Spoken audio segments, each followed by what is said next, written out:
Good morning. It's Velma Hagar here with the menagerie. Here's the birthday boy. Today, Guido is 1 year old, and he's got on his little birthday tie. Look at him. Is he the cutest thing you've ever seen? And back here we have Pippa. I live with a menagerie, a bird and a dog. And Miss Pippa likes to get on my shoulder, so we'll just ignore them, and I'm going to carry on today. I hope he doesn't bark. If he does, we'll take care of it. Okay, we're going to talk about anger and unforgiveness. Do you know that anger and unforgiveness makes you downright ugly? Have you ever looked at the face of someone who is angry? I mean, they are downright ugly. They get a look on their face. They're nothing is soft or pretty. And the worst part about anger and unforgiveness is that God says clearly, if you don't forgive others, He's not going to forgive you. And you know what? Every one of us need forgiveness. I know you guys are probably totally focused on Pippa and Nala. Nala died, and Guido's the replacement. Guido's over there growling. This is what I live with all the time, you guys. I sleep with my dog. What the hey? Anyway, anger and unforgiveness. My sister coined something I thought was so pretty. She said, anger is the acid that eats the vessel that holds it. Imagine, if you're holding anger, it's going to eat at you. It'll eat you alive. It eats you from the inside out. It doesn't hurt anyone else when you're holding anger at them. It only hurts you. This is something, God knows when you've really been hurt. He knows it. He knows how you feel, and He cares. And so if you stop and you say, God, you know what? I have this anger inside of me at this person. Please help me to forgive them. And then you say out loud, I forgive them. And something comes over you when you let loose of all that. Something wonderful happens to you. God can help you. Sometimes you can't even forgive yourself. Sometimes things have been you've been so wronged that you can't even do it yourself. You need God to help you. And He knows that you need Him. So ask Him for help, receive the help, and then speak it out loud. I forgive that person. You're saying it in faith. And remember, a mustard seed of faith will move a mountain. So even if you don't feel forgiveness, you're still saying it in faith.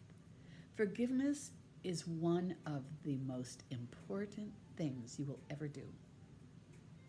God says to love others as you love yourself. And if you're not loving others, you are really missing. God narrowed the 10 commandments down to 2 commandments. Love Him with all your heart and all your soul and all your mind, and love others as yourself. The whole Bible is narrowed down to those 2 commandments. And forgiveness fits in there. You can't do it yourself, but with God you can do it. Ask Him, God, help me forgive this person. And then pray for those that mistreat you. That's what God tells you to do. So now you got to pray for someone who's really hurt you. But it also says, in so doing, it brings down coals of fire on their head. I never liked the sound of that. I don't know what it means, but I never liked the sound of it. Coals of fire. Look at her. She just totally plays with herself. She can't pull the word up I want. She totally what's the word? Don't you hate it when you get older and you forget these words? Anyway, she just treats herself here. She's totally contented, just pulling at this, and she gets these out. Sometimes she gets them out too. Not only do I have my animals here, I've got my coffee here.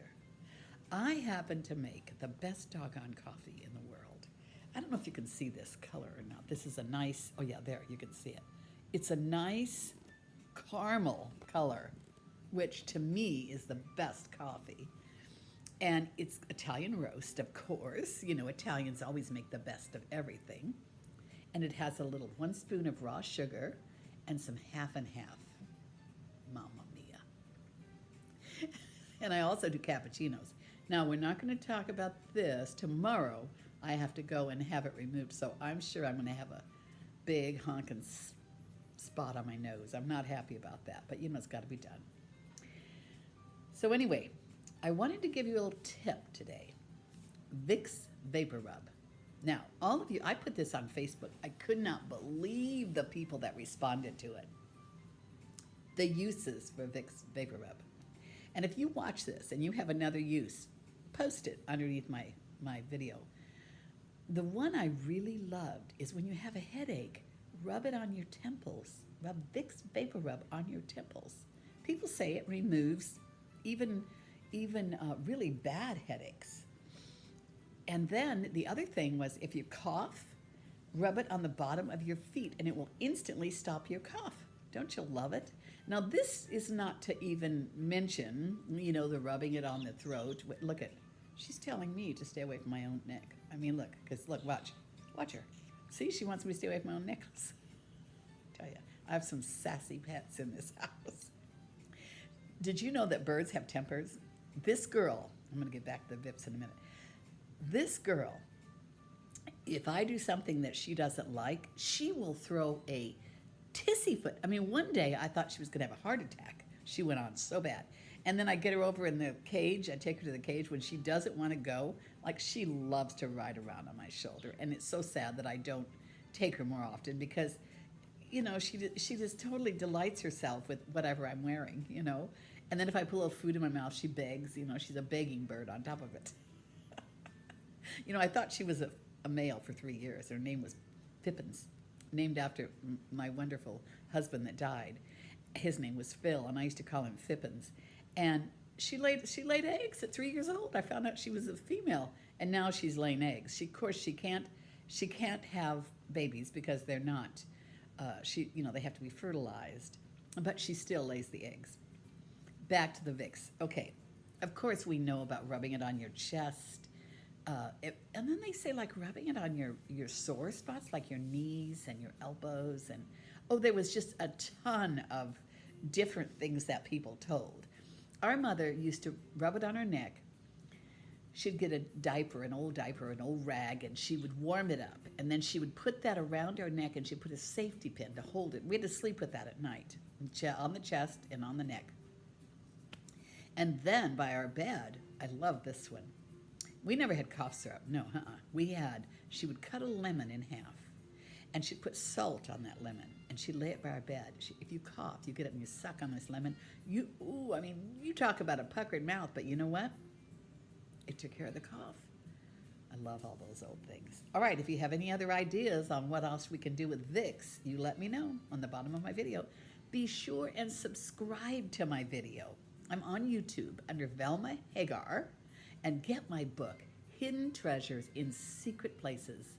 Life is filled with all kinds of treasures, but you got to know where to find them, and I know where to find them. Okay, until next time, this is Velma Hagar reminding you, forgive or you won't be forgiven. Until next time, have a blessed day.